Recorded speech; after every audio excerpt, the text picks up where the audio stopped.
दोस्तों, अगर आप बिहार से बिलोंग करते हैं तो आप लोगों को ऐसे 3 स्कॉलरशिप के बारे में पता होना चाहिए जिनका आवेदन स्टूडेंट जानकारी के अभाव में नहीं कर पाते हैं और उनको स्कॉलरशिप का पैसा जो है कि नहीं मिल पाता है। आप लोग इस वीडियो को लास्ट तक देखिएगा। तीनों स्कॉलरशिप को हम लोग एक एक कर करके इस वीडियो में समझेंगे। चलिए स्टार्ट करते हैं। दोस्तों, सबसे पहले नंबर पर हम लोगों का आ जाता है post matric scholarship. Post matric scholarship का फॉर्म कौन कौन भर सकता है, क्या इसमें एजुकेशन क्वालिफिकेशन होना चाहिए, सब कुछ इस वीडियो में डिटेल में समझेंगे। तो हम लोग पोस्ट मैट्रिक स्कॉलरशिप का ऑफिशियल वेबसाइट पे आ चुके हैं। ये कुछ इस तरह का इसका ऑफिशियल वेबसाइट दिखता है। दोस्तों, पोस्ट मैट्रिक स्कॉलरशिप का शॉर्ट फॉर्म होता है PMS, मतलब कि पोस्ट मैट्रिक स्कॉलरशिप। चलिए जानते हैं। दोस्तों, पोस्ट मैट्रिक स्कॉलरशिप बिहार सरकार के द्वारा जारी किया गया एक स्कॉलरशिप है जिसमें आपका कैटेगरी SC हो या ST हो या OBC हो या BC1 या BC2 हो तो इस फॉर्म को भरने के लिए एलिजिबल है। जनरल कैटेगरी के स्टूडेंट इस फॉर्म को नहीं भर सकते हैं। सिर्फ SC ST OBC BC1 BC2 अगर आपका कैटेगरी है तो आप पोस्ट मैट्रिक स्कॉलरशिप का फॉर्म भरने के लिए एलिजिबल हैं। उसके बाद हम लोग एजुकेशन क्वालिफिकेशन की बात करते हैं। तो अगर आप बिहार में पढ़ाई करते हो, चाहे आप 11th पास हो, 12th पास हो, BA कर रहे हो, BSc या BCom कर रहे हो, पार्ट 1 में हो, पार्ट 2 में हो या पार्ट 3 में हो, तो इस फॉर्म को भर सकते हैं। या अगर आप MA MSc MCom या ग्रेजुएशन या पोस्ट ग्रेजुएशन या पॉलिटेक्निक डिप्लोमा ITI या इंजीनियरिंग कुछ भी अगर आप बिहार से कर रहे हो तो आप पोस्ट मैट्रिक का फॉर्म भरने के लिए एलिजिबल हैं। उसके बाद कुछ स्टूडेंट का यहाँ पे कन्फ्यूजन होता है कि पोस्ट मैट्रिक स्कॉलरशिप का फॉर्म को हम लोग कितने बार भर सकते हैं। तो यहाँ पे हम आप लोग को बता दें कि आप लोग जितने बार नया सेमेस्टर एडमिशन करवाएंगे उतने बार इस फॉर्म को भर सकते हैं। जैसे पार्ट 1 में करवाएं तो भी भर सकते हैं, पार्ट 2 में करवाएं तो भी भर सकते हैं, पार्ट 3 में करवाएं। जब तक आप पढ़ाई जारी रखेंगे, बिहार से कोई भी आप कोर्स कर रहे हो, पॉलिटेक्निक डिप्लोमा ITI या 11 12 कुछ भी अगर कर रहे हैं तो आप पोस्ट मैट्रिक स्कॉलरशिप को फॉर्म को भर सकते हैं। उसके बाद बहुत से स्टूडेंट के यहाँ पे कन्फ्यूजन रहता है, हम लोग पोस्ट मैट्रिक का स्कॉलरशिप का फॉर्म को भरेंगे तो हम लोग को कितना पैसा मिलेगा। तो आप लोग को बता दें कि जब आप लोग एडमिशन करवाएंगे या 11th में करवाए हैं या 12th में या BA BSc BCom में, आप लोग का एडमिशन रिसीविंग पर जितना रुपया का आप लोग एडमिशन करवाएंगे, जितना एडमिशन में आप लोग का चार्ज लगा उतना पैसा आप लोग को रिटर्न हो जाता है। लगभग उतना पैसा मान के चलिए 4,000 रुपये या 3,000 रुपये आप लोग का एडमिशन में लगा है तो 3,000 रुपये टोटल लगभग वापस अकाउंट में फॉर्म भरने पर आ जाता है। ITI या इंजीनियरिंग या डिप्लोमा कर रहे हो तो 15-20 हज़ार 30 हज़ार जितना भी आप लोग को लगा होगा फर्स्ट एक सेमेस्टर का फॉर्म भरिएगा तो पैसा आ जाएगा उतना रिटर्न। फिर दूसरे सेमेस्टर में भरेंगे तो दूसरे सेमेस्टर का भी पैसा आ जाएगा। जैसे कोई BA पार्ट 1 में फॉर्म को भरा है या पार्ट 2 में या पार्ट 3 में, सभी का फॉर्म भर सकता है हर ईयर। कुछ स्टूडेंट को यहाँ पे दिक्कत ये रहता है कि जैसे कि अभी 2024 से 25 सेशन का 10 से 15 दिनों में यहाँ पे ऑनलाइन रजिस्ट्रेशन स्टार्ट हो जाएगा। बहुत से स्टूडेंट का यहाँ पे दिक्कत होता है कि हम लोग सेशन 22 से 23 और 23 से 24 छूट गया है तो उसका भर सकते हैं। तो बिल्कुल उसका भी खोला जाएगा पोर्टल और वो भी फॉर्म भर सकते हैं और अभी जो भराएगा ये वाला भी भर सकते हैं। फॉर्म भरने के लिए आप लोग को कॉलेज जाना होगा, कॉलेज से जाकर के बोनाफाइड सर्टिफिकेट बनवाना होगा। अगर 2 सेमेस्टर का भरना है तो 2 बोनाफाइड बनवाना होगा। सिर्फ एक सेमेस्टर का भरना है 22 से 23 या 23 से 24 या 24 से 25 तो 1 बनवाना होगा बोनाफाइड सर्टिफिकेट। कॉलेज में जाकर के अपने कॉलेज में वहाँ से आप लोग को बोनाफाइड सर्टिफिकेट को बनवाना होगा। बहुत से स्टूडेंट का एक और दिक्कत होता है कि हम लोग का पैसा कैसे आएगा, किस माध्यम से आएगा। तो आप लोग को जानकारी के लिए बता दें कि जिस स्टूडेंट का आप लोग फॉर्म भर रहे हैं उस स्टूडेंट का अकाउंट होना चाहिए, खाता होना चाहिए। और एक इम्पॉर्टेंट बात कि खाता बैंक अकाउंट से आधार सीडेड होना चाहिए। आधार लिंक और आधार सीडेड अलग अलग चीज़ें होती हैं। तो बहुत से स्टूडेंट फॉर्म तो भर देते हैं लेकिन उन लोगों का पैसा नहीं आता है। उसका कारण होता है कि आप लोग का बैंक अकाउंट आधार कार्ड से सीडेड नहीं होता है। तो सबसे पहले आप लोगों को आधार सीडेड जाकर के अपने बैंक में करवाना है।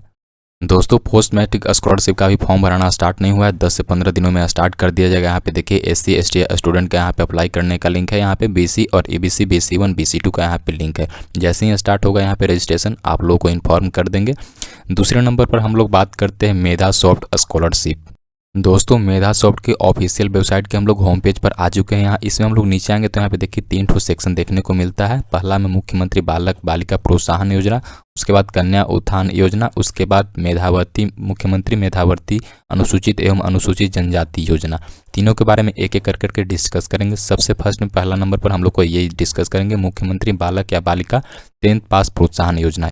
पहले नंबर पर आता है 10th पास वाला के लिए सबसे फर्स्ट वाला पहले हम लोग डिस्कस करेंगे। इसमें देखिए अगर आप 10th पास हैं तो इस फॉर्म को भरने के लिए एलिजिबल हैं। अगर आप बॉयज़ हैं या गर्ल्स हैं तो बॉयज़ गर्ल्स दोनों इस फॉर्म को भर सकते हैं। उसके बाद कैटेगरी की बात करें तो ऑल कैटेगरी सभी कैटेगरी के स्टूडेंट इस फॉर्म को भर सकते हैं। अगर आप फर्स्ट डिवीजन से पास हैं तो आप लोग को 10,000 रुपये का प्रोत्साहन राशि दिया जाता है। अगर सेकेंड डिवीजन से पास हैं तो यहाँ पे 8,000 रुपये का प्रोत्साहन राशि दिया जाता है। दूसरे नंबर पर हम लोग का आ जाता है मुख्यमंत्री कन्या उत्थान योजना या मुख्यमंत्री बालिका 10+2 प्रोत्साहन योजना। इसके बारे में अब हम लोग डिस्कस करेंगे।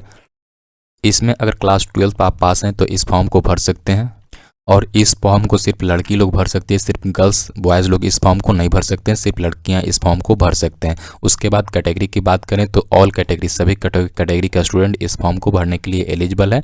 उसके बाद अगर आप अगर आप फर्स्ट डिवीजन से पास किए हो या सेकेंड या थर्ड तो भी इस फॉर्म को भर सकते हैं। कोई भी डिवीजन हो आपका, फर्स्ट सेकेंड थर्ड, आप इस फॉर्म को भर सकते हैं।